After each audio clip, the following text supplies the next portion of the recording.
Si Adrian Velasco ay hindi karaniwang milyonaryo. Sa edad na 35, napatunayan niyang kayang tumayo sa sariling paa sa kabila ng mga oportunidad na nakahain sa kanyang harapan. Lumaki siyang naliligo sa yaman, ngunit maaga niyang natutunan na hindi sapat ang pangalan ng pamilya upang matiyak ang tagumpay. Kaya't nagdesisyon siyang magsimula mula sa pinakamababa, isang bagay na labis ikinagulat ng kanyang mga magulang. Adrian, bakit mo ipagbibili ang lote sa probinsya?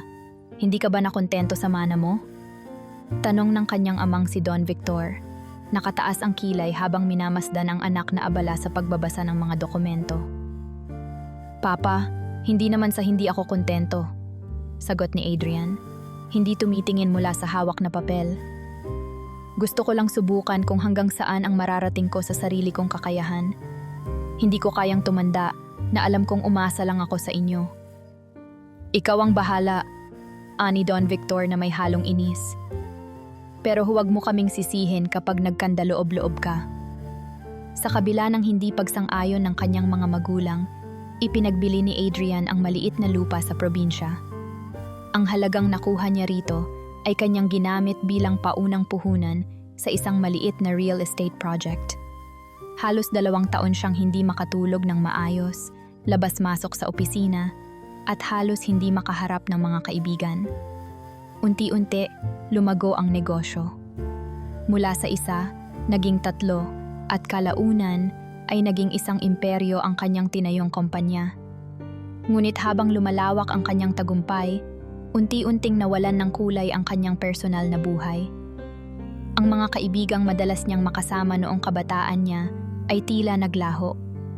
Kung mayroon mang pagkakataong nagkikita-kita sila, kadalasan ay may bitbit na dokumento si Adrian na kailangan niyang tapusin agad. Adrian, hindi ka na ba napapagod? Minsang tanong ni Carla, ang kanyang dating kasintahan. Ang pagod ay para lang sa mga taong walang direksyon, sagot niya, na para bang rehearsed na rehearsed. Direksyon? Adrian, baka naman ang direksyon na yan ang pumapatay sa'yo. Nakita mo na ba ang sarili mo sa salamin? Mukha kang robot. Carla, sagot niya ng may bahagyang irritation. Hindi ko ito ginagawa dahil gusto ko lang yumaman. Gusto kong patunayan na hindi lang pangalan ng pamilya ko ang puhunan ko. Ginagawa ko ito dahil ito ako. Ngunit sa totoo lang, hindi siya lubos na sigurado kung sino nga ba siya. Kapag nag-iisa, sa kalagitnaan ng mga papeles at numero, minsan niyang naitatanong sa sarili, ito ba talaga ang buhay na gusto ko? Ngunit agad niyang itinataboy ang mga pag-aalinlangan. Adrian, mayroon kang conference call mamayang 2:00.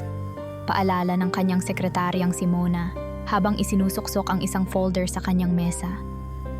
Okay, salamat, sagot niya, ngunit hindi pa rin iniangat ang paningin mula sa laptop. Sa mundong ginagalawan ni Adrian, walang puwang para sa kahinaan. Ngunit sa likod ng bawat matagumpay na transaksyon, may nakatagong kalungkutan. Sa kabila ng kasaganahan, isang bagay ang kapansin-pansin. Hindi pa siya nagkaroon ng seryosong relasyon. Adrian, kailan ka magpapakasal? Hindi ka na bumabata? Minsang tanong ng kanyang tiyahin sa isang purumang hapunan. Ano po ang silbi ng kasal kung wala ka pang naiaambag sa pangalan ng pamilya? Sagot niya, pabirong sinabayan ng isang bahagyang ngiti. Ngunit alam niya sa kanyang sarili na walang balakid sa kanyang personal na buhay, kundi ang sarili niyang pagpili. Ang negosyo ang kanyang unang pag-ibig. Para kay Adrian, ang pag-abot sa kasikatan at impluwensya ay higit pa sa anumang relasyon. Kaya't sa mga oras na maaaring tumigil siya upang pakinggan ang tibok ng puso, mas pinili niyang ituon ang oras sa pagpapalago ng negosyo.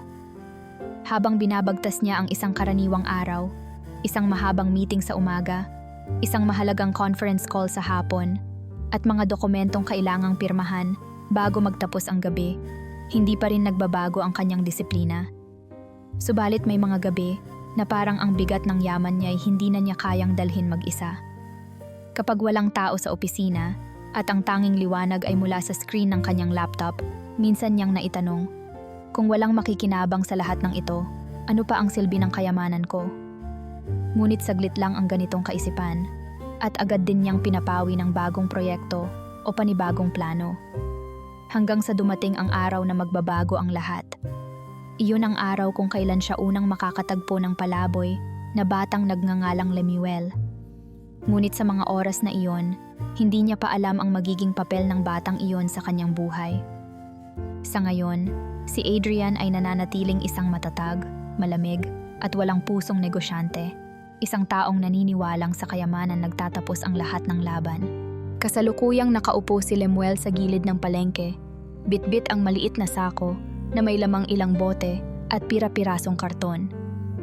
Sa murang edad na 10 taon, sanay na siya sa ganitong takbo ng araw. Paggising ng maaga, pag-ikot sa kalsada para maghanap ng mga bagay na maaaring ibenta, at pagsisikap na makahanap ng pagkain para sa magdamag. Pero kahit ganoon, hindi siya kailanman naging reklamador. Sa halip, lagi siyang nakangiti, na para bang may kung anong nakatagong lakas sa kanyang murang katawan.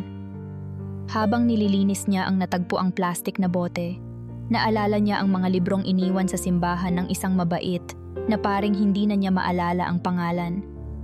Ang mga librong iyon ang nagturo sa kanya ng pagbasa.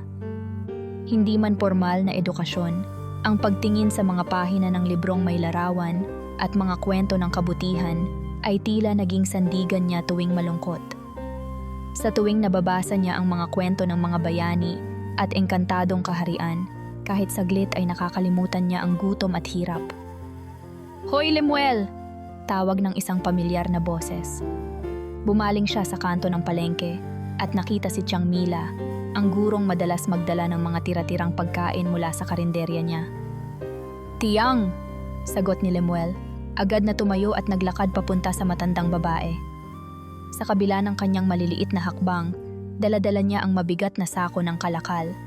"Eto, may natira akong tinapay at konting ulam. Alam kong paborito mo ito," sabi ni Tiang Mila habang iniabot ang supot ng pagkain. "Salamat po, Tiang. Ang bait niyo talaga," nakangiting sagot ni Lemuel. Umupo si Lemuel sa tabi ng karinderya ni Tiang Mila habang kinakain ang binigay nito. Tuwing ganito ang eksena, nagiging mas tahimik ang paligid sa isip ni Lemuel. Napapaisip siya sa mga araw na dumadaan, sa mga kwentong nababasa niya, at sa posibilidad na baka balang araw, magkaroon din siya ng mas maayos na buhay. "Bakit ganyan ang tingin mo?" tanong ni Tiang Mila habang inaayos ang mga plato sa harapan ng tindahan. "Para kang may iniisip na malalim." "Wala po, Tiang," sagot ni Lemuel, ngunit nahihiyang ngumiti. "Iniisip ko lang po kung hanggang kailan ako dito sa kalye. Kung may pagkakataon po kaya ako na maging tulad ng mga nasa libro?" "Ano bang sinasabi ng mga kwento sa libro?" tanong ni Tiang Mila. "May mga bayani po na galing sa hirap, pero sa huli, natulungan nila ang maraming tao. Iniisip ko po, paano kaya yun? Kasi po ngayon, hindi ko alam kung makakakain ako bukas." Tumigil si Tiang Mila sa ginagawa at tumingin kay Lemuel. "Lemuel, tandaan mo ito. Kahit mahirap ang buhay, kung may laman ang puso mo at may tapang kang harapin ang bukas, hindi ka mawawalan ng pag-asa. Minsan, ang mga bayani, hindi agad nakikita ang resulta ng kanilang pagsisikap. Pero hindi ibig sabihin ay titigil na sila." Napayuko si Lemuel, hawak ang supot ng pagkain na halos ubos na. May kakaibang init ang mga salita ni Tiang Mila. Isang uri ng init na hindi niya nararamdaman sa ilalim ng araw. Parang ito ang sagot sa tanong na matagal nang bumabagabag sa kanya. "Tiang, paano po kaya ako makakapag-aral?"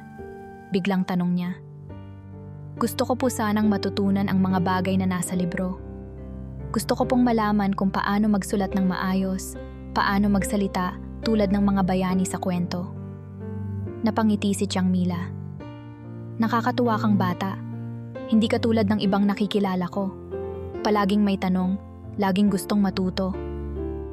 "Gusto ko lang po talagang matuto, Tiang," sagot ni Lemuel. "Kasi po, sa bawat salita sa libro, pakiramdam ko, parang may pinto na bumubukas. Gusto ko pong malaman kung ano ang nasa likod ng pinto." "Kaya mo yan, Lemuel. Hindi ko man alam kung paano, pero kaya mo. Ang mahalaga, huwag kang mawawala ng pag-asa," sabi ni Tiang Mila habang pinupunasan ang mesa.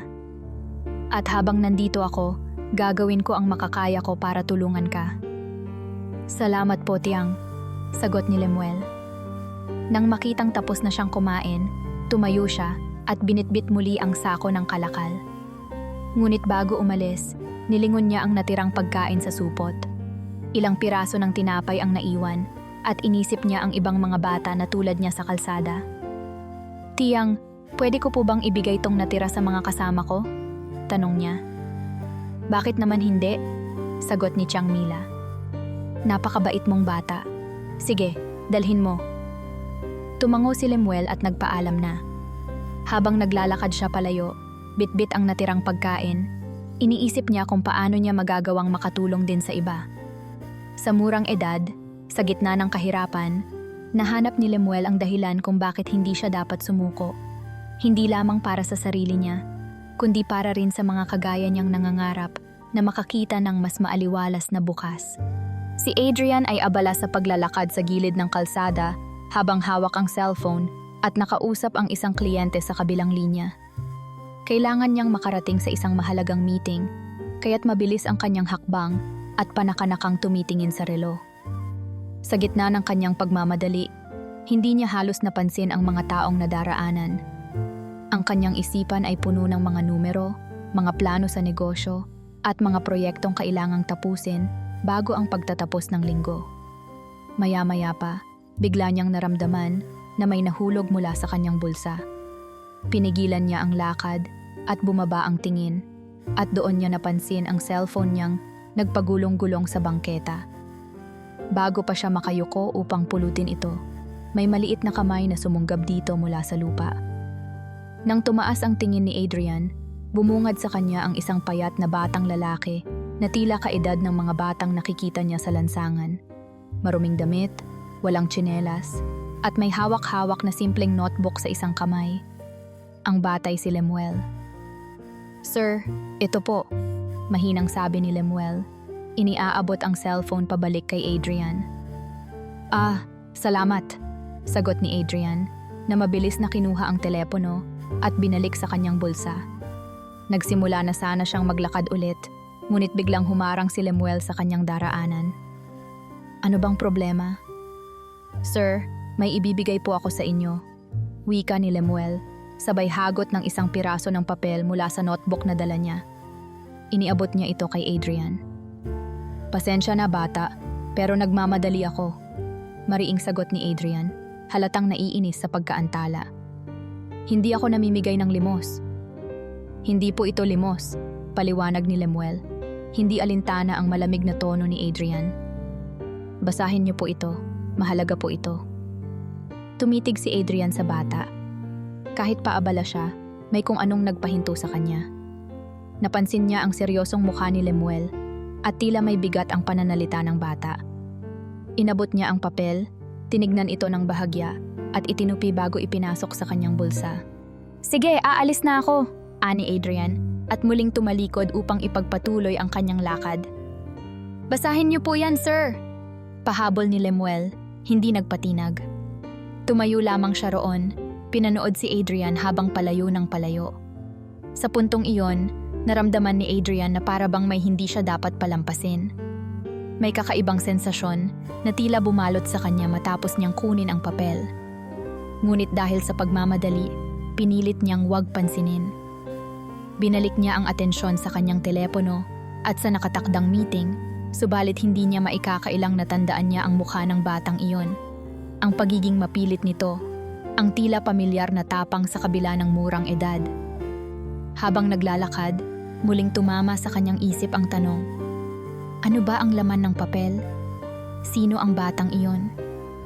Hindi niya alam kung bakit, pero tila may kung anong bagay sa kanyang isipan ang nagsasabing dapat niyang tingnan ang mensahe. Ngunit pinili niyang balewalain muna ito, pinaniwala ang sarili na isang karaniwang araw lang ito, na wala itong kahalagahan sa kanyang abalang mundo. Sa likod ng kanyang isip, alam niyang maaaring bumalik sa batang iyon balang araw. Ngunit sa ngayon, hindi pa niya ganap na nauunawaan kung gaano kalaki ang papel na iyon sa magiging takbo ng kanyang buhay. Habang hawak ni Adrian ang papel na inabot ng bata, Naramdaman niya ang biglaang pagkabog ng kanyang dibdib. Hindi niya ito inaasahan, ngunit sa tuwing binabasa niya ang mga salitang, "Hanapin mo si Maria Velasco sa Barangay San Isidro," tila hindi niya magawang tumigil sa pagtitig sa piraso ng papel na iyon.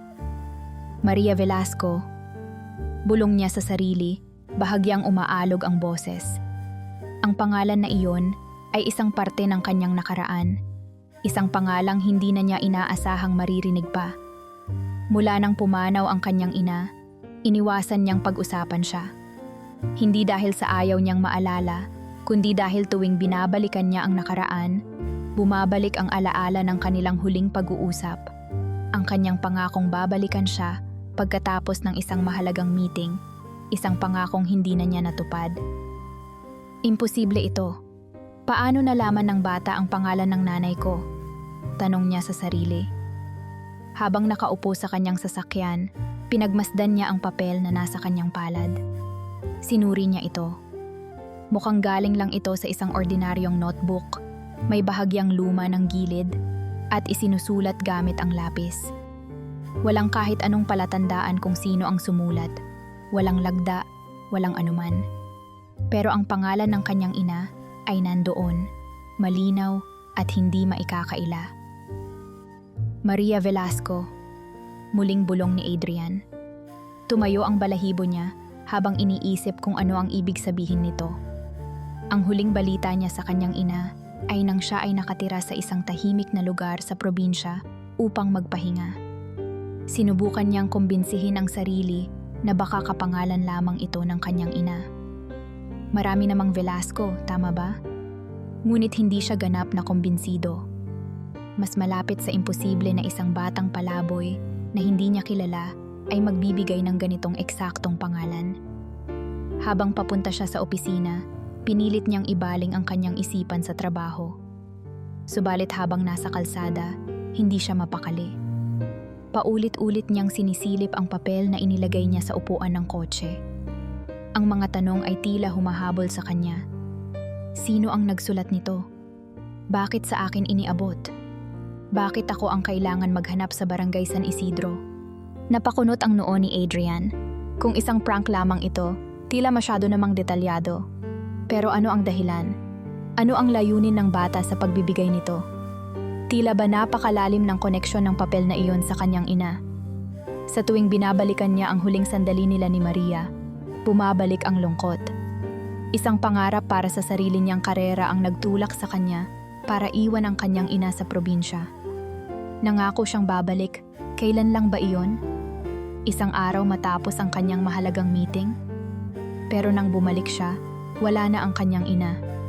Sariwa pa rin sa alaala niya ang eksaktong lugar kung saan niya siya huling nakita. Sa may bintana ng maliit nilang bahay, may hawak na isang tasang kape, nakatingin sa kalangitan. Hindi mapigilang sumikip ang dibdib ni Adrian. Ang kanyang pinakamalaking pangarap ay natupad, ngunit kapalit nito ang pagkakataong makasama pa ang ina sa kanyang mga huling araw. At ngayon, ang pangalang iyon, Maria Velasco, ay muling bumalik sa kanyang harapan. Habang binabaybay ang mga pamilyar na daan patungo sa opisina, mas naging mabagal ang kanyang pagpapatakbo. Hindi niya maintindihan kung bakit tila bumibigat ang kanyang pakiramdam. Naisip niya na baka isa lang itong pagkakataon. Baka talagang walang koneksyon ang papel na iyon sa tunay na Maria Velasco. Ngunit habang tumatakbo ang oras, tila may boses sa kanyang isipan na nagsasabing hindi niya dapat balewalain ito. Bakit sa Barangay San Isidro? Tanong niya sa sarili, ngunit walang sagot. Hindi niya maalala ang lugar na iyon. Hindi niya ito nabisita kailanman. Bakit sinabi ng bata na puntahan niya ang lugar na iyon? Anong koneksyon ng Barangay San Isidro sa kanyang ina? Mas lalong dumami ang tanong kaysa sagot. Pumasok siya sa opisina, ngunit sa halip na dumiretso sa conference room para sa isa na namang business meeting, dumaan muna siya sa kanyang sariling silid. Naupo siya sa kanyang leather chair at muling inilabas ang papel. Tinitigan niya ang mga salita, umaasang may matutuklasan pang ibang detalye. Pero sa bawat pagbasa niya ng simpleng linyang iyon, hanapin mo si Maria Velasco sa Barangay San Isidro, tila mas lalo lamang bumibigat ang kalooban niya. Maya-maya pa, kumatok ang kanyang sekretarya. "Sir, nandyan na po ang mga clients. Papunta na ba kayo?" Saglit siyang tumingin sa sekretarya, tapos ay bumalik ang mata sa papel. Itinupin niya ito ng maingat at inilagay sa loob ng kanyang bulsa. Tumayo siya, inayos ang sarili, at huminga ng malalim. "Okay, pupunta na ako," sagot niya.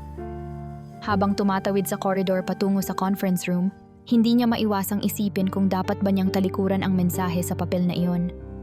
Pero alam niyang hindi ito maglalaho sa kanyang isipan, hindi hanggang sa malaman niya kung sino ang nagbigay nito at bakit. Lumaki si Adrian na hindi lubos na nauunawaan ang kanyang ina. Para sa kanya, si Maria Velasco ay palaging isang maasikaso at maingat na ina. Isang taong laging nagpapakita ng lakas sa kabila ng hirap na dinaranas nila noon. Noong bata pa si Adrian, hindi niya nakita ang mga haligi ng kanilang bahay bilang mga bagay na nagkukubli ng mabibigat na problema. Ang tanging nakikita niya ay ang ngiti ng kanyang ina sa bawat agahan, ang masipag na pagluluto nito, at ang walang kapagurang pagsasakripisyo upang mabigyan siya ng maayos na buhay. Ngunit sa likod ng mga ngiti ni Maria, may nakatagong katotohanan na unti-unting nahubaran ng balabal ng panahon. Bago pa man umangat ang pangalan ni Adrian bilang isang matagumpay na negosyante, dumaan ang kanilang pamilya sa isang masalimuot na yugto. Pagkamatay ng ama ni Adrian, naiwan kay Maria ang lahat ng responsibilidad, ang pangangalaga sa anak, ang pamamahala sa kanilang munting negosyo sa probinsya, at higit sa lahat, ang pagbabayad sa mga utang na iniwan ng kanyang yumaong asawa. Hindi madali ang lahat ng ito para kay Maria. Sa likod ng kanyang pagiging matatag, hindi maitatanggi ang bigat ng kanyang pinapasan. "Ma," minsang tanong ni Adrian noong siya'y 19 taong gulang, "bakit lagi kang nagtatrabaho? Hindi ka na halos nagpapahinga?" Ngunit ngiti lamang ang isinagot ni Maria. "Para sa'yo, anak. Gusto kong siguraduhin na kahit anong mangyari, may maayos kang buhay." Ang mga salitang iyon ay binitiwan ni Maria ng may pagmamahal, ngunit lingid sa kaalaman ni Adrian. Sa likod ng mga iyon ay isang masalimuot na kwento ng pakikipagsapalaran. Nang mabigo ang kanilang maliit na negosyo ng bigas, dumating sa puntong halos wala nang natira sa kanilang ipon. Dito nagsimulang hanapin ni Maria ang iba't ibang paraan upang makaahon. Naging madalas ang kanyang paglabas, pagpunta sa bayan, upang makipagkita sa mga taong halos hindi kilala ni Adrian. Nang tanungin niya kung sino ang mga ito, simple lamang ang sagot ng kanyang ina, "Mga tumutulong sa atin." Ngunit habang lumalaki si Adrian, napansin niya ang pagbabago sa ugali ng kanyang ina. Nagiging mas tahimik ito, madalas napapaisip, at tila laging nag-aalala. Kung minsan, naririnig niya itong kausap ang telepono sa sala, mababa ang boses, at tila sinisikap na huwag marinig ang kanilang pinag-uusapan. Hindi na siya nag-usisa. Sa isip niya, normal lamang ito sa isang magulang na maraming iniisip. Ngunit hindi iyon ang buong kwento. Sa pagtatangkang mabayaran ng utang, pumasok si Maria sa mga transaksyon na hindi niya naunawaan. May mga papel siyang pinirmahan, may mga kasunduang tinanggap, at may mga taong kinausap na hindi niya lubos na pinagkakatiwalaan. Sa bawat hakbang na ginawa niya, laging nariyan ang pag-asa na balang araw ay makakawala rin sila sa pagkakautang. Sa kabila ng lahat, nanatiling matatag si Maria. Kahit papaano, nairaos niya ang kanilang pangangailangan, ang pangaraw-araw nilang gastusin, ang matrikula ni Adrian sa eskwela, at ang mga pangunahing pangangailangan sa bahay. Pero hindi nawala ang presensya ng mga lihim sa pagitan nila. Ang mga gabing tahimik si Maria sa hapagkainan, ang mga panahong tila may itinatago siyang dokumento sa kanyang kwarto, ang mga beses na napapansin niyang umiwas ito sa mga tanong tungkol sa kanilang estado. Lahat ng ito ay unti-unting nagtulak kay Adrian na huwag nang mag-usisa. Sa murang edad, natutunan niyang hindi lahat ng tanong ay kailangang masagot. Ngunit may hangganan ang lahat. Sa mga huling taon ni Maria, napansin ng mga tao sa kanilang nayon na bihira na itong makipag-usap. Mas pinili niyang manahimik, Tumira sa isang maliit na bahay malapit sa kagubatan at umiwas sa mga chismis at intriga. Hindi man siya nagkwento, marami ang nagtataka kung bakit tila napakasimple ng buhay na pinili niya. Ang iba'y sinasabing gusto lamang ni Maria ng tahimik na buhay matapos ang mga hirap. Ngunit sa kanyang puso, alam niyang ang tunay niyang layunin ay protektahan si Adrian. Hindi niya kayang sabihin sa anak ang lahat ng nangyari, ang mga pagkakamaling nagawa niya, ang mga taong hindi niya dapat pinagkatiwalaan, at ang mga pagkakataong naisip niyang baka hindi na niya kayang bumangon. Bago siya pumanaw, naglaan si Maria ng oras upang magsulat ng ilang sulat. Hindi para sa lahat, kundi para kay Adrian. Ang bawat salita ay naglalaman ng kanyang tunay na damdamin. Ang pag-amin sa kanyang mga naging desisyon, ang kanyang pagsisisi, at ang kanyang walang hanggang pagmamahal sa anak. Sa mga sulat na iyon, ipinaliwanag niya kung bakit niya kinailangan gawin ang mga hakbang na iyon. Hindi para sa sarili niyang kapakanan, kundi para sa kapakanan ni Adrian. Hindi rin niya nakalimutan ang mga pangarap niya para sa anak. Na balang araw, magpatuloy si Adrian at ipagpatuloy ang kanyang nasimulan, ngunit sa mas tamang paraan. Nang iwan niya ang mga sulat sa isang kaibigan sa Barangay San Isidro, umasa siya na balang araw, kapag handa na si Adrian, makikita niya ang mga ito. Sa ganitong paraan, sa kabila ng kanyang mga pagkakamali, naniniwala si Maria na magagawa niyang maipakita kay Adrian na ang pagmamahal ng isang ina ay walang hangganan. Hindi mapakali si Adrian buong gabi. Habang binabalik-balikan ang mensahe sa papel, tila nagkaroon ng sariling buhay ang mga salita roon. Hanapin mo si Maria Velasco sa Barangay San Isidro.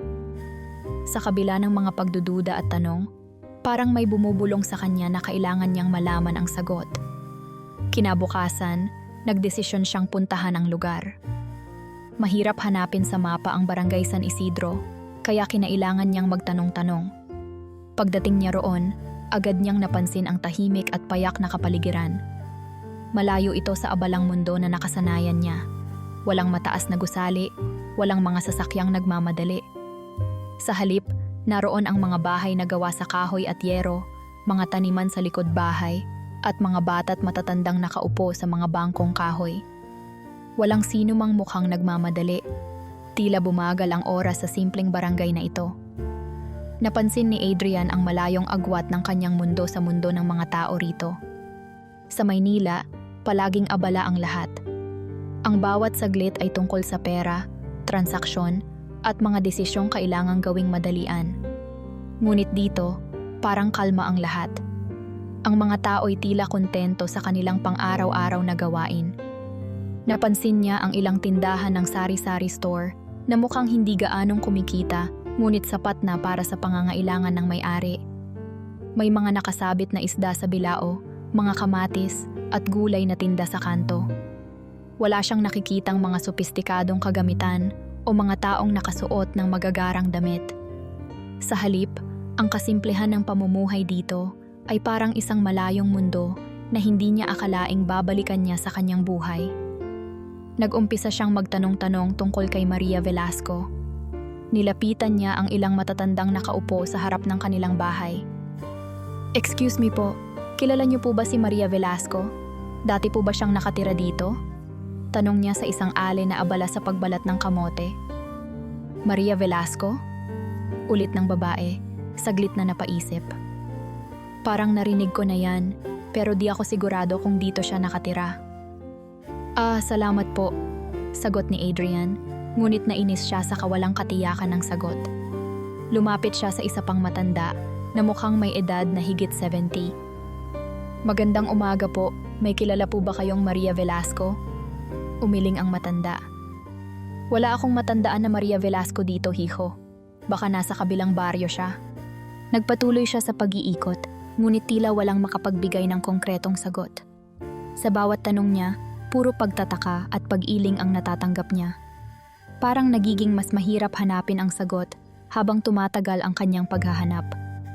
Habang umiinom ng tubig sa isang maliit na karinderya, narinig niyang pinag-uusapan ng ilang residente ang isang matandang albularyo na si Tandang Rigo. "Si Tandang Rigo na lang tanungin mo. Siya yata ang nakakaalam ng lahat ng mga nangyari dito noong araw. Payo ng tindera nang malaman ang pakay ni Adrian. Tandang Rigo? Saan ko po siya makikita? Tanong niya, nabuhayan ng pag-asa. Nakatira siya sa may dulo ng barangay, sa tabing gubat. Malayo-layo rin, pero kung talagang may hinahanap ka, sulit naman ang lakad. Agad pumunta si Adrian sa lugar na tinuro ng tindera. Habang nilalakad ang makipot na daan, naramdaman niyang parang unti-unting nagiging mas maliwanag ang kanyang layunin. Sa kabila ng kakulangan ng impormasyon, hindi siya sumusuko. Sa wakas, narating niya ang bahay ni Tandang Rigo, isang maliit at lumang bahay na yari sa kahoy. Ang paligid ay tahimik, maliban sa tunog ng mga kuliglig. Kumatok siya sa pinto. Ilang sandali, bumukas ito at sumilip ang isang matandang lalaki na may makapal na puting balbas at nakasuot ng lumang barot saya. "Anong kailangan mo?" tanong nito, may halong pag-aalinlangan sa boses. "Magandang umaga po. Kayo po ba si Tandang Rigo?" tanong ni Adrian, pinilit ang mahinahong tono. Tumango ang matanda. "May itatanong lang po ako tungkol sa isang taong dati raw nakatira dito. Maria Velasco po ang pangalan niya." Tila nagbago ang ekspresyon ni Tandang Rigo. Naging seryoso ang mukha nito at napabuntong hininga bago sumagot. "Si Maria Velasco? Oo, natatandaan ko siya. Pero matagal na siyang wala rito. Ano bang kailangan mo sa kanya?" "Iinutusan po ako ng isang tao na hanapin siya," sagot ni Adrian, nag-aalangan kung dapat ba niyang banggitin ang palaboy na bata. "Gusto ko lang pong malaman kung saan siya huling nakita." Tahimik na tumingin si Tandang Rigo kay Adrian, para bang sinusuri kung totoo ang kanyang sinasabi. Sa likod ng barangay, doon siya huling nakita. May maliit na bahay siya roon noon, pero matagal na yun. Wala na yung bahay, pero minsan may mga sulat siyang iniwan. Hindi ko lang alam kung nandoon pa ang mga iyon. Napaisip si Adrian. Hindi niya akalain na makakakuha siya ng impormasyon mula sa isang taong halos hindi niya kilala. "Salamat po, Tandang Rigo," sabi niya ng may konting respeto. Naisip niyang hindi basta-basta ang albularyong ito. May kabatiran ito sa maraming bagay, at tila may alam din ito sa mga huling araw ng kanyang ina. Habang naglalakad pabalik, iniisip niya ang susunod niyang hakbang. Kailangang hanapin niya ang lugar na tinukoy ni Tandang Rigo at tingnan kung may makikita pa siyang ebidensya roon. Sa kabila ng kaba at dami ng tanong sa isipan, alam niyang hindi siya dapat tumigil. Kailangan niyang malaman ang dahilan kung bakit siya napunta sa Barangay San Isidro at kung anong sagot ang naghihintay sa kanya sa dulo ng kanyang paghahanap. Habang si Adrian ay patuloy na nag-iikot sa Barangay San Isidro, hindi maalis sa kanyang isip ang kakaibang damdaming bumabalot sa kanya.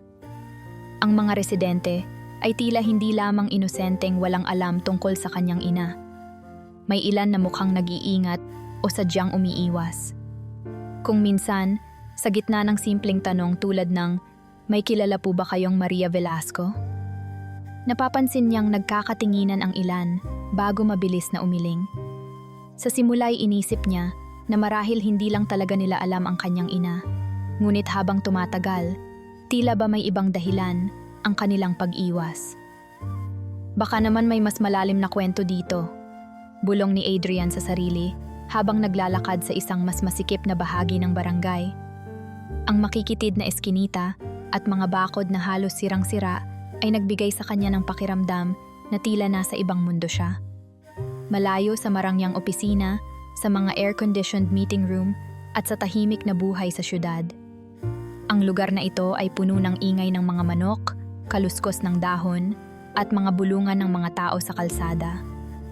Isang umaga, habang sinusubukan niyang makipag-usap sa isa pang grupo ng matatanda na nakaupo sa isang bangko sa harap ng isang tindahan, hindi niya napigilang mapansin ang malisyosong tingin ng isang lalaki sa kanya. Napansin niyang tahimik na bumubulong ito sa kanyang katabi. "Hindi niyo ba siya kilala?" tanong ng lalaki, bahagyang itinuro si Adrian gamit ang nguso. "Anong pakay ng mga Velasco dito?" sagot ng isa pang lalaki. Mababa ang boses pero malinaw na narinig ni Adrian. "Baka may balak na naman silang kunin ang lupa natin." Hindi maikakaila ang tensyon sa pagitan nila. Ang pangalan ng kanyang pamilya, Velasco, ay tila may bigat na pilit niyang binubuhat sa lugar na ito. Habang mas marami siyang nakakausap, mas malinaw na maraming tao ang may hinanakit. Ayon sa ilan, ang mga Velasco ay inakusahan noon ng pag-angkin sa ilang bahagi ng lupain ng barangay, na naging sanhi ng pagtatalo at pagkakawatak-watak ng ilang pamilyang naninirahan doon. Kahit na wala siyang nalalaman tungkol dito, ramdam niya ang malamig na pagtanggap ng mga tao. "Hindi ko maintindihan," bulong ni Adrian sa sarili habang naglalakad palayo. Ano ba talaga ang nangyari noon? Nagkaroon pa ng ilang insidente na lalong nagpatindi ng kanyang hinala na hindi siya tinatanggap sa barangay. Isang araw, nang bumalik siya mula sa bahay ni Tandang Rigo, napansin niyang sira na ang salamin sa gilid ng kanyang kotse. Sa ibang pagkakataon, nawalan siya ng ilang kagamitan na iniwan niya sa kanyang sasakyan, mga simpleng dokumento at ilang personal na gamit. Hindi niya direktang nakita kung sino ang gumawa nito, ngunit ramdam niya na hindi ito simpleng aksidente. Napilitan siyang magtawag ng mekaniko mula sa bayan upang ayusin ang kanyang sasakyan, pero ilang araw lang ay muli itong nasira, tila sinabotahe ng kung sino man. Habang nagkakaroon ng mga ganitong aberya, patuloy rin siyang nakakaramdam ng kaba. Hindi lang dahil sa mga pisikal na insidente, kundi dahil sa mga naririnig niyang bulungan sa paligid. Sa tuwing dadaan siya sa palengke o sa isang tindahan, hindi maiwasang may magbulungan sa gilid, may tumitig sa kanya ng masama, o may tahimik na umiiwas. Lalong bumigat ang sitwasyon nang hindi na niya maiwasang maapektuhan ang trabaho niya. Bawat oras na ginugugol niya sa barangay ay isang oras na nawawala sa kanyang opisina. Ang kanyang mga tauhan ay nagsisimula ng magtanong kung bakit madalas siyang absent. Sa mga conference call, kadalasan ay hindi siya makasagot ng maayos dahil hindi siya nasa tamang lugar at oras.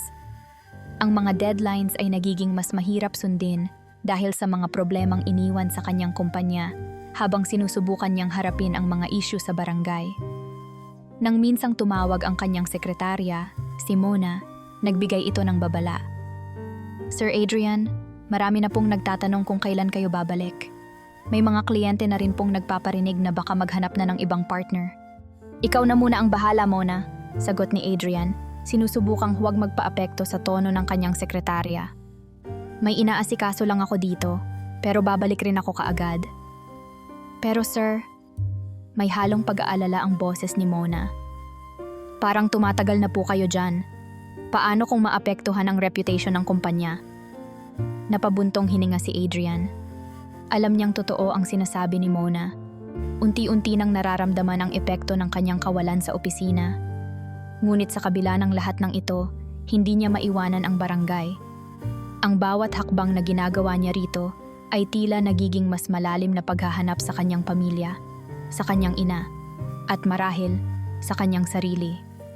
Habang bumabalik siya sa baryo, tinitingnan niya ang kalsadang tila hindi nauubos.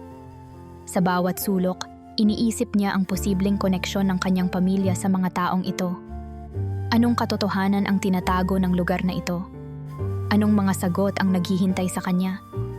At paano niya mababalanse ang kanyang personal na paghahanap at ang mga responsibilidad na iniwan niya sa Maynila? Ang bawat paglalakad niya sa barangay ay tila nagiging bahagi ng isang mas malaking kwento. Isang kwentong unti-unting nagbubukas, kahit na ang bawat pahina ay puno ng galit, kawalang tiwala, at mga tanong na hindi pa nabibigyan ng sagot. Si Armando Cruz ay hindi na lamang basta simpleng mamamayan ng Barangay San Isidro. Sa maraming taon ng kanyang pananatili sa lugar, nakuha niya ang tiwala ng ilang residente.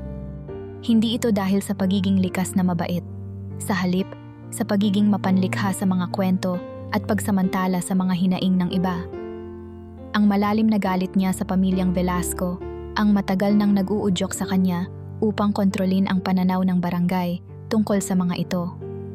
Kaya't nang mabalitaan niyang bumalik si Adrian Velasco, tila nagising ang isang matagal nang natutulog na apoy sa kanyang dibdib. Habang naglalakad si Armando sa gilid ng palengke, huminto siya sa tindahan ni Mang Isko. Kilala niya si Mang Isko bilang taong mahilig makinig ng tsismis at mabilis magkalat nito. Sinikap ni Armando na maging magalang ngunit hindi maitago sa kanyang boses ang pailalim na galit habang tinatanong, "Pare, narinig mo na ba yung balita? Bumalik daw si Adrian Velasco dito." "Si Adrian?" tanong ni Mang Isko habang nag-aayos ng mga nakasampay na bilao sa harap ng kanyang tindahan. "Velasco? Yung pamilya na nang-agaw ng lupa dati?" Tila ba napangiti si Armando sa narinig. "Oo, sila nga. Pero hindi na ako nagulat na nandito ulit sila. Siguro may balak na namang kunin ang lupa natin." "Hey nako," sagot ni Mang Isko. "Kaya pala nagtataka ako kung bakit may mamahaling kotse na nakaparada doon sa may kanto. Mukhang hindi naman bagay sa lugar natin." Ngumiti si Armando. "Kaya nga, dapat tayong mag-ingat. Alam mo naman kung paano maglaro ang mga Velasco. Akala mo mabait sa una, pero sa huli, tayo rin ang kawawa." Habang lumilipas ang araw, sinimulan ni Armando ang kampanya laban kay Adrian. Pinuntahan niya ang ilang kilalang residente, mga taong may masalimuot na nakaraan kaugnay ng pamilyang Velasco. Pinapaalala niya ang mga alitang naganap noon, ang mga usapin tungkol sa lupa, at kung paano umano nagdusa ang ilang pamilya dahil sa ginawa ni Maria Velasco. Sa bawat kwento niya, pinalalaki niya ang mga detalye. Hindi nagtagal, kumalat ang mga kwento sa barangay na hindi lamang bumalik si Adrian para magtanong. Bumalik siya para muling kunin ang mga natitirang ari-arian na maaaring pag-aari ng mga residente. Ang totoo niyan, bulong ni Armando kay Aling Maring, isa sa mga matatandang naninirahan sa barangay. Hindi lang si Adrian ang may interes sa mga lupang ito. May mga investor siyang kausap. Balita ko, balak nilang gawing subdivision ang lugar natin. Nanlaki ang mga mata ni Aling Maring. "Abay, hindi maaari. Wala na nga kaming maayos na tirahan, aagawin pa?"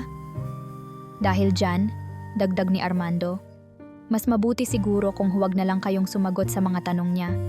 Kung magtanong siya, magkunwari kayong walang alam. Sa ganitong paraan, hindi niya magagawang maisulong ang mga plano niya. Kahit walang sapat na pruweba, naging mabisa ang salita ni Armando. Maraming residente ang naging mailap kay Adrian. Hindi na nila siya sinasagot ng direkta. Ang iba'y tahimik na lamang tumatango, ang iba'y umiiwas ng tingin. Hindi alam ni Adrian kung bakit, ngunit sa tuwing magtatanong siya, pakiramdam niya'y may nakatingin mula sa likod. Isang aninong nagmamasid sa bawat galaw niya. Hindi niya alam na si Armando ang nasa likod ng lahat ng ito. Bilang karagdagan sa pagkalat ng mga maling impormasyon, nagsimulang magtanim si Armando ng ideya sa isip ng mga residente na si Adrian ay hindi karapat-dapat na tratuhin ng maayos. Kung may sasakyan siyang nakaparada dyan, minsan niyang sinabi sa isang grupo ng kabataan, "Baka magdulot lang ng problema. Hindi niyo ba napansin, luma na ang gulong ng sasakyan niya? Parang hindi niya inaayos. Sa tingin ko kung masira man iyon, kasalanan niya rin."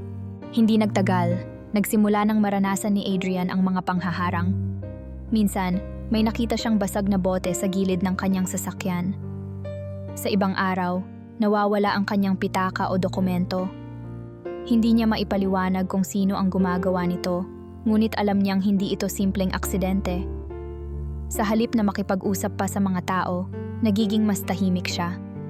Lalo niyang naramdaman na ang barangay na ito, na dapat sana'y magbibigay ng sagot tungkol sa kanyang ina, ay unti-unti nang nagiging lugar ng mga tanong, intriga, at hindi inaasahang panganib.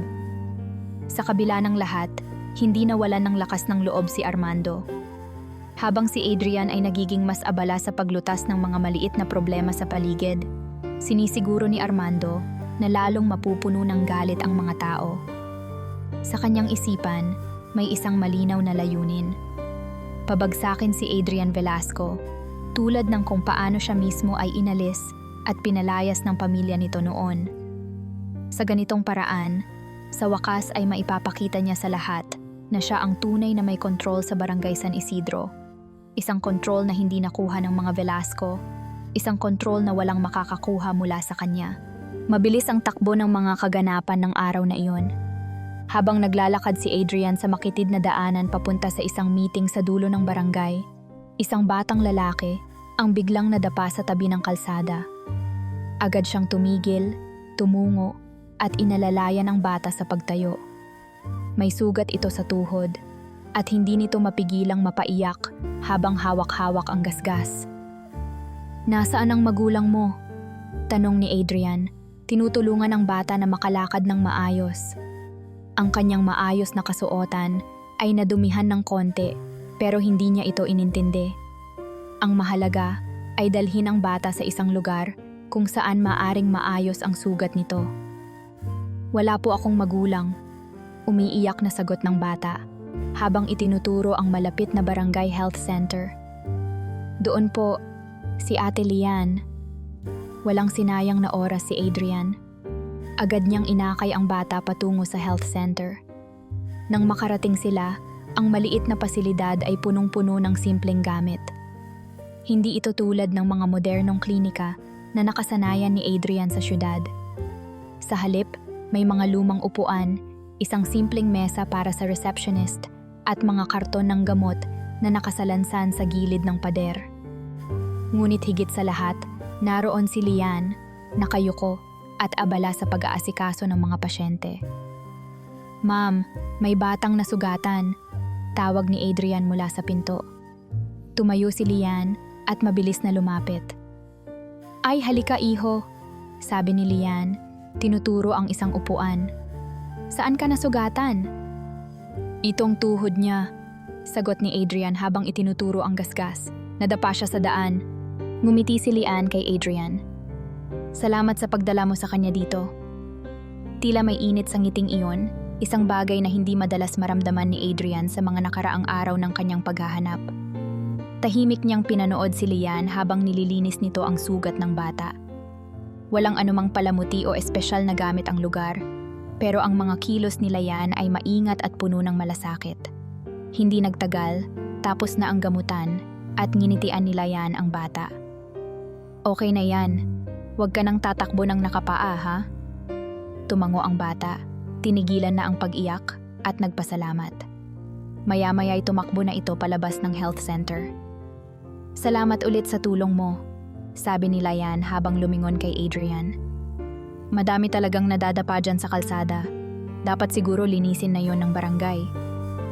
"Walang anuman," sagot ni Adrian. Napansin niyang nagiging mas komportable siya habang nakikipag-usap. "Matagal ka na bang nagtatrabaho dito?" "Simula nung makapagtapos ako ng nursing," sagot ni Lian habang nagliligpit ng mga gamit.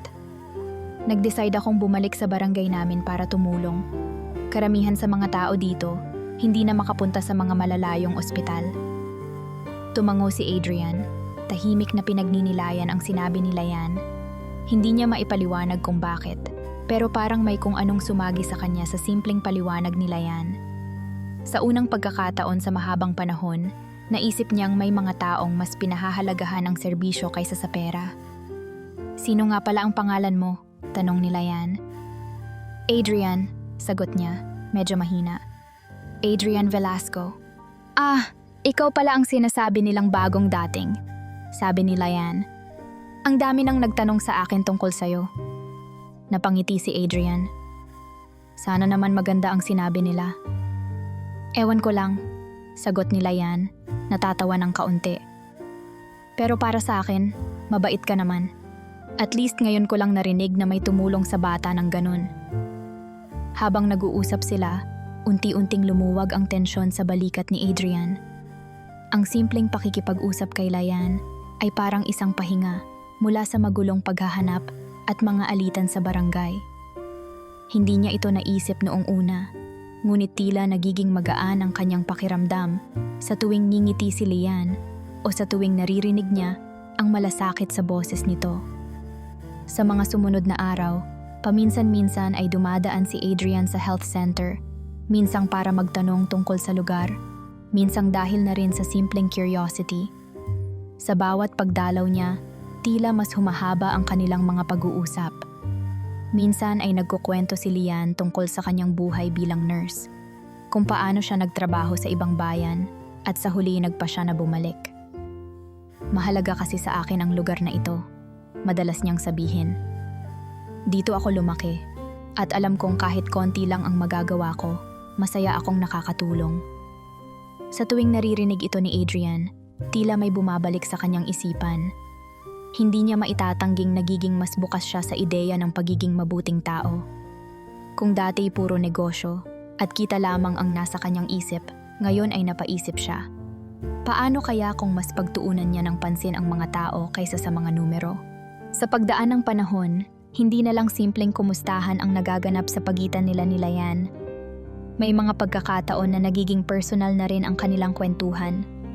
Nagsimula na siyang magbahagi ng ilan sa mga pinagdaanan niya, ang hirap ng kanyang relasyon sa ina, at ang dahilan ng kanyang paghahanap. Bagamat hindi niya binabanggit ang lahat, alam niyang naiintindihan siya ni Lian. Alam mo, sabi ni Lian minsan kailangan mo ring magpahinga at pakinggan ang sarili mo. Hindi palaging nasa desisyon o plano ang sagot. Minsan nasa simpleng tao lang na makikilala mo. Sa simpleng mga salitang iyon, naramdaman ni Adrian ang isang bagay na matagal na niyang hindi nararamdaman. Pag-asa. Pag-asa na baka hindi lang negosyo at pera ang magpapalaya sa kanya. Na baka sa simpleng koneksyon, sa mga taong tulad ni Lian, may matututunan siyang bago sa buhay. Habang tumatagal ang kanilang pagsasama, hindi maitatanggi na may namumuo sa pagitan nila. Isang ugnayan na hindi batay sa interes o layunin, kundi sa malasakit at pag-unawa. Habang patuloy na nag-aalab sa isip ni Adrian ang mga tanong tungkol sa kanyang ina, nakatanggap siya ng balita mula kay Tiang Mila. Isa raw sa mga lumang kaibigan ni Maria ang nagsabing may iniwang dokumento sa isang tagong parte ng lumang bahay na dating tinitirhan ng kanyang ina. Agad siyang nagpasya na puntahan ang nasabing lugar kasama sina Tiang Mila at Lian. Ang lumang bahay ay natatakpan na ng damo at halos hindi na makita ang mga bakas ng dating kagandahan nito. Ang mga dingding ay sira-sira, ang bubong ay may mga butas, at ang paligid ay tila isang lugar na matagal nang iniwan ng panahon. Pero sa kabila ng kalumaan nito, naroon pa rin ang mga alaala ng kanyang ina. Habang nakatayo si Adrian sa harapan ng bahay, naramdaman niyang para bang binabalik siya ng lugar sa nakaraan, sa mga araw na magkakasama pa silang pamilya, sa mga panahong hindi niya alam ang bigat ng mga problemang pasan ng kanyang ina. Mukhang matagal na talagang walang nakatira dito, sabi ni Lian habang iniinspeksyon ang paligid. Pero kung tama ang sinabi ng kaibigan ni Tiang Mila, may mga dokumentong iniwan si Maria dito. Siguradong nandyan pa ang mga yon, sagot ni Tiang Mila. Si Maria, kapag may iniwang mahalagang bagay, hindi niya basta-basta iniiwan kung saan-saan. Laging may nakahandang taguan. Naghiwa-hiwalay sila sa paghalughog. Binuksan ni Adrian ang ilang lumang cabinet, habang si Tiang Mila ay naghahanap sa mga drawer. Si Lian naman ay ininspeksyon ang mga sulok at lumang kahon sa itaas ng mga estante. Ilang saglit pa, si Lian ang nakahanap ng isang kahon na nakatago sa likod ng isang dingding na halos gumuho na. Nang buksan nila ito, natagpuan nila ang ilang dokumento na tila mahahalaga. Eto na yata yon, sabi ni Lian habang inaabot kay Adrian ang isang piraso ng papel. Mukhang luma na, pero malinis ang pagkaayos. Binuksan ni Adrian ang mga papeles at nagsimulang basahin ang nilalaman. Ang dokumento ay isang kasunduan na nagsasaad ng plano ni Maria na ipasa ang isang ari-arian sa barangay. Hindi ito isang malaking lupain, ngunit sapat para sa isang maliit na taniman o isang community center. Ang layunin ng kanyang ina ay gamitin ang ari-arian upang makatulong sa mga mahihirap na residente. Napansin din niya ang sulat kamay ng kanyang ina sa isang gilid ng papel, isang pakiusap na maipasa ang ari-arian kay Adrian sa oras na maging handa na siyang pamahalaan ito. Habang binabasa ito ni Adrian, parang naririnig niya ang boses ng kanyang ina. Naalala niya ang mga huling araw na magkasama sila, ang huling beses na nag-usap sila bago siya tuluyang pumanaw. Noong panahong iyon, hindi niya inintindi ang mga sinasabi ng kanyang ina tungkol sa pagmamalasakit sa iba. Masyado siyang abala sa pagpaplano ng kanyang sariling landas, sa pag-abot ng kanyang mga pangarap. Hindi niya napagtanto na ang mga salitang iyon ay mga gabay na sana'y nagpatibay sa kanya noon pa man. Hindi ko akalain, bulong ni Adrian habang hawak ang dokumento. Ang buong panahon na iyon, Iniisip na pala niya kung paano makakatulong sa barangay. Ako naman, iniisip ko lang ang sarili ko. Napatingin si Chang Mila kay Adrian. Adrian, hindi mo kailangang pahirapan ang sarili mo dahil sa nakaraan. Ang mahalaga, alam mo na ngayon ang dahilan kung bakit ginawa ng nanay mo ang lahat ng ito. May pagkakataon kang ipagpatuloy ang sinimulan niya. Tumango si Lian. Kung may naiwan man siyang layunin, siguradong gusto niyang ikaw ang magpatuloy. Hindi pa huli ang lahat. Sa puntong iyon, tila nagbago ang pananaw ni Adrian. Hindi na lamang ito isang misyon para sagutin ang mga tanong tungkol sa kanyang ina. Hindi na ito tungkol sa paglilinis ng pangalan ng pamilya para sa kanyang sariling kapakanan. Naramdaman niyang kailangan niyang ayusin ang maling imahe ng kanilang pamilya, hindi dahil nais niyang maalis ang kanyang sariling kahihiyan, kundi dahil may responsibilidad siyang maipagpatuloy ang kabutihang sinimulan ng kanyang ina. Kailangan kong gawing tama ito, sabi niya, tinitigan ang dokumento. Kung ito ang gusto ng nanay ko, kung ito ang iniwan niyang layunin, hindi ko siya bibiguin. Mula sa araw na iyon, nagpasya si Adrian na hindi lamang hanapin ang mga kasagutan tungkol sa nakaraan. Ginawa niyang layunin ang pagtutuwid ng kanilang imahe sa barangay, ang pagbibigay ng pagkakataon sa mga tao na muling magtiwala sa pamilya Velasco. Sa tulong ni Lian at Chang Mila, nagsimula siyang magplano kung paano maibabahagi ang ari-arian sa barangay upang makinabang ang mga nangangailangan. Hindi naging madali ang proseso. Marami pa ring residente ang may duda at pag-aalinlangan, ngunit hindi tumigil si Adrian sa pagpapaliwanag ng layunin ng kanyang ina. Unti-unti, nakita ng mga tao ang pagbabago sa kanya. Hindi na lamang siya ang mayamang negosyante na bumalik sa barangay. Nakita nila na siya'y may hangaring magbago, magbigay, at maging tulay ng pag-asa para sa iba. At habang patuloy niyang pinagbubuti ang proyekto, naramdaman niyang hindi lamang niya natutulungan ang barangay. Tila muling bumabalik sa kanya ang mga piraso ng kanyang pagkatao na matagal nang nawala. Sa kabila ng mga hamon, natagpuan ni Adrian ang kasagutan, hindi lamang sa kanyang ina, kundi pati na rin sa sarili niyang landas sa buhay. Nang mabuo ni Adrian ang plano, agad niyang tinawag ang mga opisyal ng barangay upang ipaliwanag ang kanyang layunin. Hindi ito naging madali. Kahit sa unang pagkakataon, ay parang mga pader na nakaharang ang mga tao. Pero sa kabila ng malamig na pagtanggap, nanindigan si Adrian. Alam niyang ang pangalan ng pamilya nila, sa mata ng mga tao sa San Isidro, ay kasabay ng pagdurusa at pagkabigo. Pero handa siyang baguhin iyon.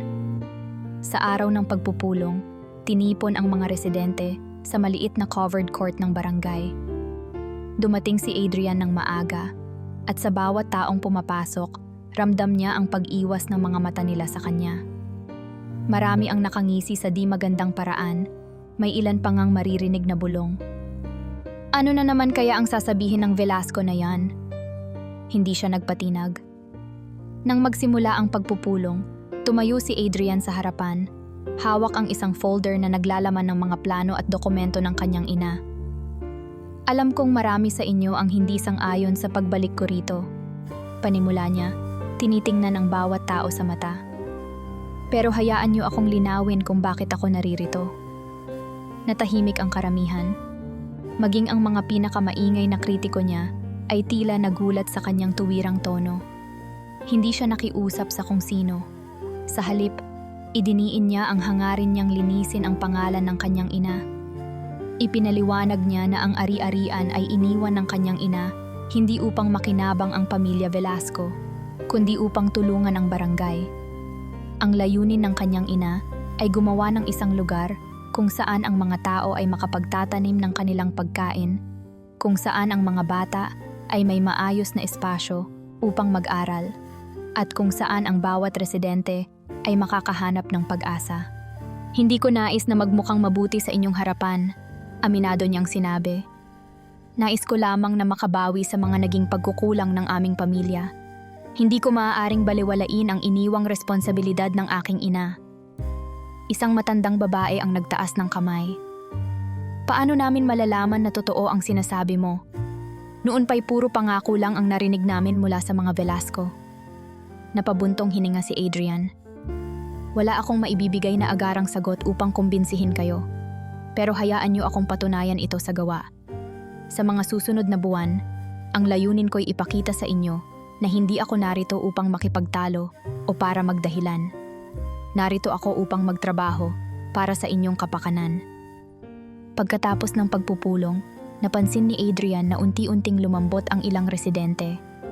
Ang ilan sa kanila'y nagsimulang magtanong kung paano nila maibabahagi ang kanilang mga ideya sa proyekto. Ang iba'y tahimik pa rin, ngunit hindi na kasing lamig ng dati ang kanilang mga mata. Ramdam niyang mahabang proseso pa ang kakailanganin, ngunit ang unang hakbang ay nagawa na niya. Ang pagharap kay Armando. Matapos ang tagumpay ng unang pulong, lumabas ang pangalan ni Armando Cruz. Malinaw sa mga residente na si Armando ang pangunahing kumakalaban sa layunin ni Adrian. Maging si Lian at Tiang Mila ay nagsabing may mga narinig silang usap-usapan na si Armando ang nagpapakalat ng maling impormasyon. Adrian, sabi ni Lian habang naghuhugas ng kagamitan sa health center. Kung gusto mo talagang maabot ang mga tao, kailangan mo munang alisin ang impluwensya ni Armando. Sang-ayon ako, sabad ni Tiang Mila. Habang nandyan si Armando, mahihirapan kang magtulak ng anumang proyekto. Laging may pagdududa ang mga tao. Napagdesisyunan ni Adrian na harapin si Armando. Isang hapon, nagtungo siya sa bahay nito sa gilid ng barangay. Hindi nag-atubili si Armando na harapin siya, ngunit hindi rin maikakaila ang galit sa boses nito. Ano na namang kailangan mo? Bungad ni Armando habang nakatayo sa labas ng kanyang maliit na bahay. Kung sa tingin mo, makukumbinsi mo akong sumang-ayon sa mga kalokohan mo, nagkakamali ka. Hindi ako narito para makipagtalo, sagot ni Adrian ng mahinahon. Nais ko lang linawin ang mga bagay na hindi mo maintindihan tungkol sa iniwang proyekto ng aking ina. Ngunit hindi nagpatinag si Armando. Iniwan ng nanay mo? Iniwan? Alam mo bang dahil sa inyo, maraming nawalang lupa sa mga taga rito? At ngayon, gusto mo na namang magpakabida? Hindi mo na mababago ang mga nangyari. Alam kong hindi ko mababago ang nakaraan, tugon ni Adrian. Pero hindi rin tama na ipagpatuloy mo ang pagkalat ng maling impormasyon. Ang gusto ko lang ay mabigyan ng pagkakataon ang mga tao dito, isang bagay na hindi na naibigay noon. Tumagal ang pag-uusap, ngunit sa huli, napagtanto ni Adrian na hindi niya kayang kumbinsihin si Armando. Sa halip, nag-focus siya sa pagpapalakas ng tiwala ng mga tao sa barangay. Sinigurado niyang maipakita sa kanila ang resulta ng kanyang mga plano, hanggang sa unti-unting mawala ang impluwensya ni Armando. Nang makita ng mga tao na seryoso si Adrian sa pagtulong, nag-iba ang hangin sa barangay. Maging ang mga pinakamatitigas na kritiko ay unti-unting nagsimulang makinig. Upang mas mapatibay ang tiwala ng mga residente, naglaan si Adrian ng pondo para sa edukasyon at kalusugan ng barangay. Nakipagtulungan siya kay Lian upang makapagtayo ng isang mas maayos na health center. Nagkaroon ng libreng check-up para sa mga bata at senior citizens at may pondo ring inilaan upang makapagbigay ng libreng gamot sa mga mahihirap. Sa tulong ni Tiang Mila, inilunsad din ang isang scholarship program para sa mga kabataang gustong mag-aral, ngunit walang kakayahang makapagbayad ng matrikula. Habang tumatagal, unti-unting nakikita ng mga tao ang pagbabago. Hindi na lamang si Adrian ang anak ng pamilyang Velasco na kilala nila noon. Siya na rin ang taong tumulong sa barangay upang muling bumangon. Ang dating malamig na pagtanggap ay naging bukas na pakikipag-usap. Ang dating pag-aalinlangan ay napalitan ng pagtitiwala. Nang masaksihan ni Adrian ang unti-unting pagliwanag ng barangay, naramdaman niyang natutupad na ang layunin ng kanyang ina. Sa wakas, natagpuan na niya ang kapayapaan sa puso niya at ang respeto ng mga tao sa San Isidro. Sa bawat araw na ginugol ni Adrian sa barangay San Isidro, unti-unting nagbabago ang kanyang pananaw sa buhay. Dati, ang tanging nasa isip niya ay kung paano pa mas palalaguin ang kanyang negosyo, paano pa madaragdagan ang kanyang kita, at paano niya mapananatili ang kanyang reputasyon bilang matagumpay na negosyante. Pero sa harap ng mga simpleng tao at payak na pamumuhay dito, natutunan niyang bumagal, tumigil, at makinig. At sa pagkatutong makinig, natutunan niyang unawain ang mga kwento ng iba, ang kanilang mga pangarap, mga pinagdaraanan, at mga bagay na matagal na niyang hindi pinapansin.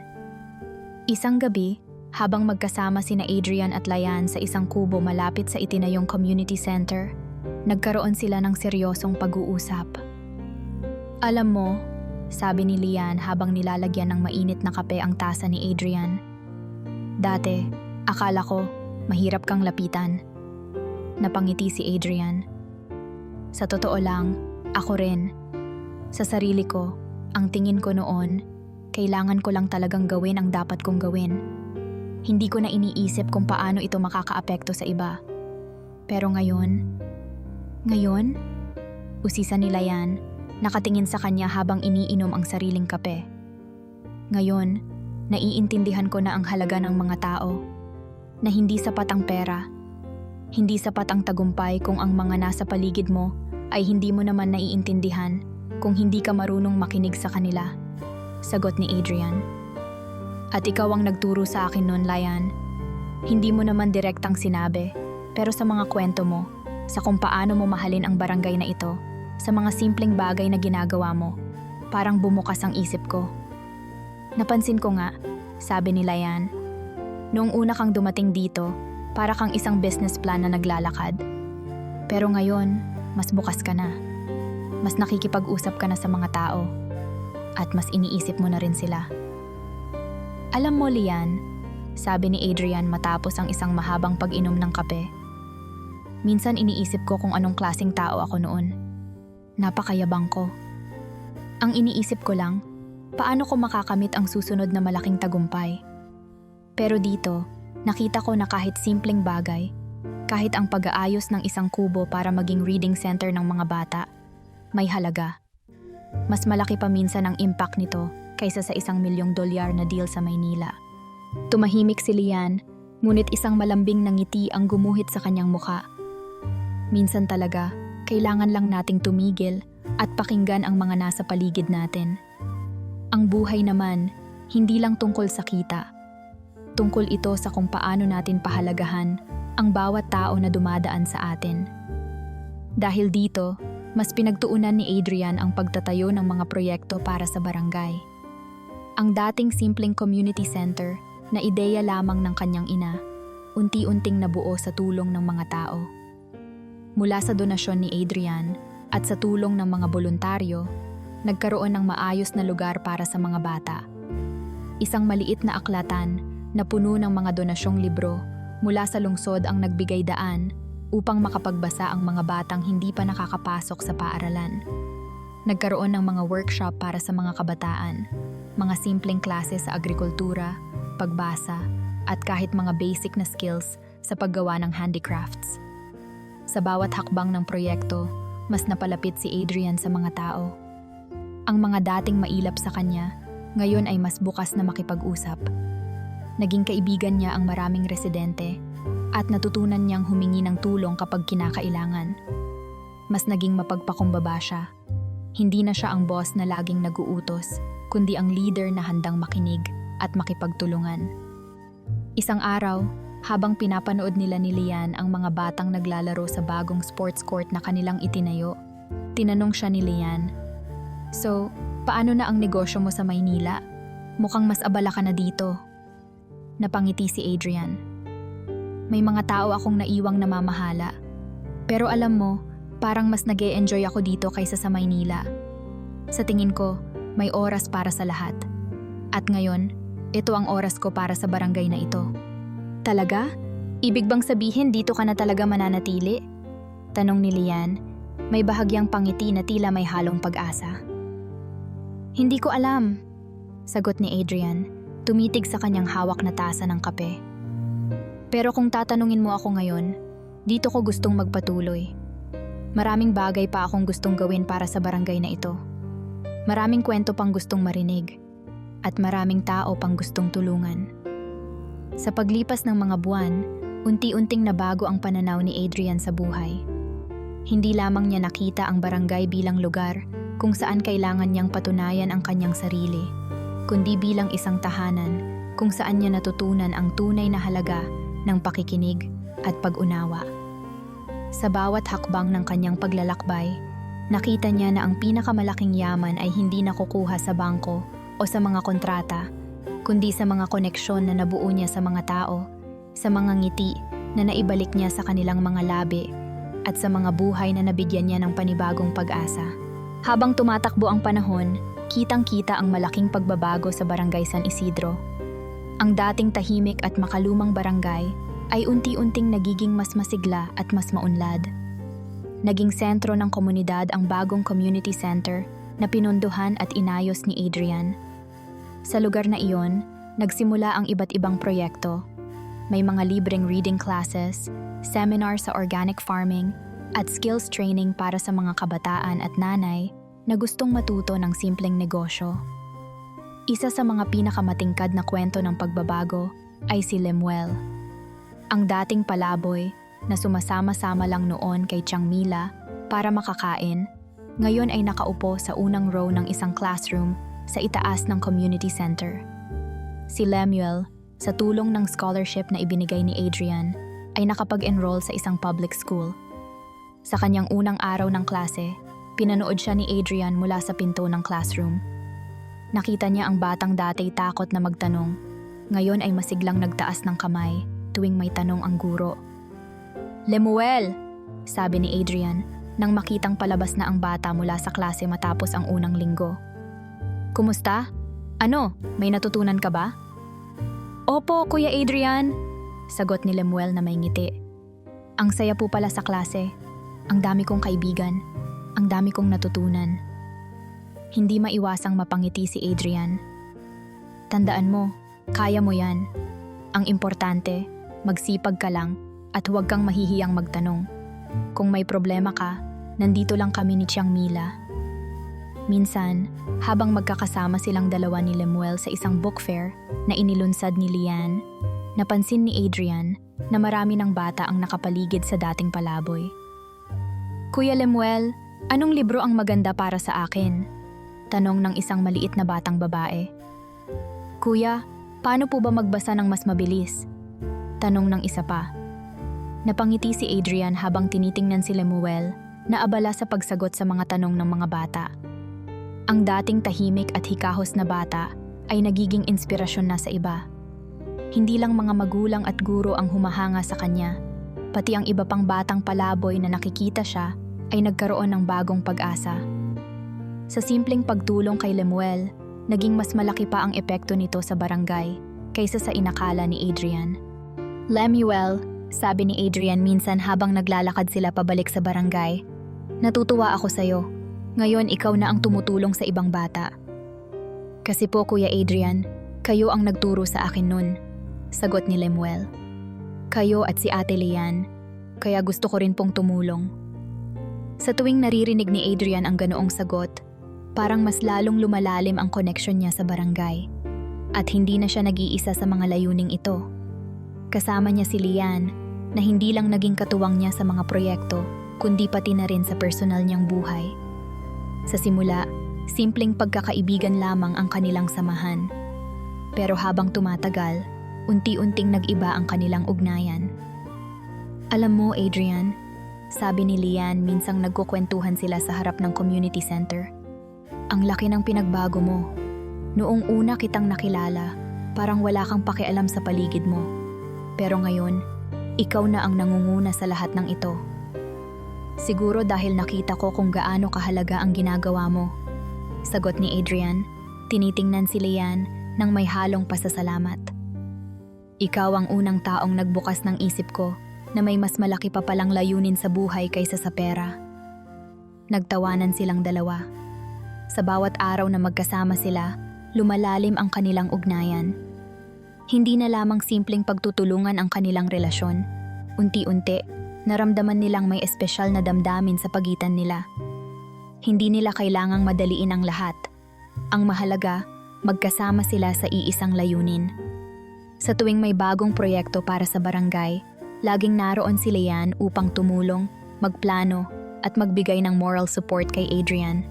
Hindi nagtagal, napatunayan nila na ang pangarap ni Maria ay hindi na natili sa papel. Ang ideya ng kanyang ina na gawing mas maayos ang barangay ay natupad na. Ang mga dating inirereklamo ng mga tao, tulad ng kawalan ng maayos na tubig, maayos na daan, at lugar para sa mga bata, ay unti-unting naresolba. Hindi naging instant ang lahat, pero bawat hakbang na ginawa ni Adrian at ng buong komunidad ay nagdala ng pag-unlad. Ngunit higit sa anumang proyekto, ang pinakamalaking pagbabagong nakita ni Adrian ay ang sarili niya. Ang dating mapangmataas at tahimik na negosyante, ngayon ay isang taong laging ngumiti sa bawat makasalubong, isang taong marunong magsabi ng maraming salamat sa bawat tumutulong, at isang leader na pinahahalagahan hindi lang ang kita kundi ang mga tao mismo. Minsang naghahatid siya ng pagkain sa health center, kinausap siya ni Tiang Mila. Alam mo Adrian, ang laki ng pinagbago mo. Ngayon, mas bukas ka na, mas masayahin. At kita naman ng mga tao ang totoo mong intensyon. Siguro, sagot ni Adrian na may ngiti. Siguro natutunan ko na kung ano ang talagang mahalaga. At iyon ay hindi ang perang kinikita ko, kundi ang mga buhay na natutulungan ko. Sa bawat araw na lumilipas, lalong tumatatag ang relasyon ni Adrian sa barangay. Sa bawat batang natutulungan, sa bawat proyektong natatapos, at sa bawat ngiting natatanaw niya mula sa mga residente, alam niyang natupad na niya ang pangarap ng kanyang ina. At higit pa. Sa dulo ng lahat ng ito, natagpuan din niya ang tunay na kahulugan ng tagumpay. Hindi sa dami ng ari-arian, kundi sa dami ng pusong nabago.